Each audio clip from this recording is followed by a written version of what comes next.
অসমীয়াত এষাৰ কথা আছে, লোভেই পাপ পাপে মৃত্যু বুলি। কথাষাৰ 100% সঁচা। লোভৰ অন্ত নাই। আমি প্ৰয়োজনীয়তাক পূৰণ কৰিব পাৰোঁ, কিন্তু লোভক কেতিয়াও নোৱাৰোঁ। যিসকল ব্যক্তি স্বাৰ্থপৰ হয়, সেইসকলে কাষৰজনৰ অনুমতিক অখান কৰি লোভত আক্ৰান্ত হয়। যি লোভে মানুহৰ আত্মাক কেঁচাৰৰ দৰে মেৰিয়াই ধৰে। লোভৰ দ্বাৰাই অহংকাৰ জন্ম হয়, যি অহংকাৰে মানুহক নিকৃষ্টৰ পৰা নিকৃষ্টতম হ'বলৈ বাধ্য কৰে। আপুনি জানেনে লোভৰ অন্তষত? এটা কাহিনীৰ জৰিয়তে ইয়াক বুজিবলৈ চেষ্টা কৰোঁ আহক।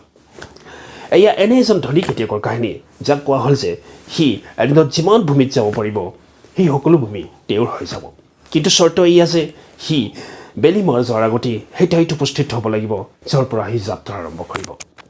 পিছদিনাখন ৰাতিপুৱাই আন্ধাৰ থাকোঁতেই সেই খেতিয়কজনে বহুত বেছি মাটি পাবৰ বাবে তীব্ৰ গতিত খোজকাঢ়ি যাত্ৰা আৰম্ভ কৰিলে। বেগাই খোজকাঢ়ি যোৱাৰ বাবে তেওঁৰ বহুত ভাগৰ লাগিছিল, কিন্তু তেওঁ আগবাঢ়ি গৈ থাকিল, কাৰণ জীৱনত বহুত বেছি দন ঘটাৰ সেই সোণালী সুযোগ তেওঁ হেৰুৱাব খোজা নাছিল।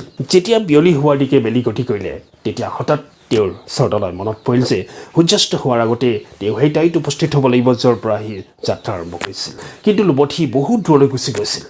মাৰ যোৱা বেলিৰ ফালে দৃষ্টি নিক্ষেপ কৰি তেওঁ বেগাই উভতি আহিব ধৰিলে। সন্ধিয়া যিমানেই কাষ চাপিব ধৰিছিল, তেওঁ সিমানেই বেগাই দৌৰি আহিছিল। তেওঁ ভাগৰি চুৰমাৰ হৈ পৰিছিল আৰু তেওঁৰ বুকুৰ স্পন্দন স্তব্ধ হোৱাৰ উপক্ৰম হৈছিল। কিন্তু তেওঁ বলপূৰ্বকভাৱে আহি আছিল। যাত্ৰা আৰম্ভ কৰা ঠাইত উপস্থিত হৈয়েই তেওঁ মাটিত ঢলি পৰিল আৰু মৰি থাকিল। বেলি মাৰ যোৱাৰ আগতে উভতি তেওঁ নিশ্চয় আহিছিল, আৰু সেই সকলো মাটিও তেওঁৰ হৈছিল, কিন্তু তেওঁক মাটিত কবৰ দিয়া হ'ল। আৰু তাৰ বাবে যিমান ভূমিৰ প্ৰয়োজন হৈছিল, এয়া আছিল মাটিৰ অকণমান টুকুৰা।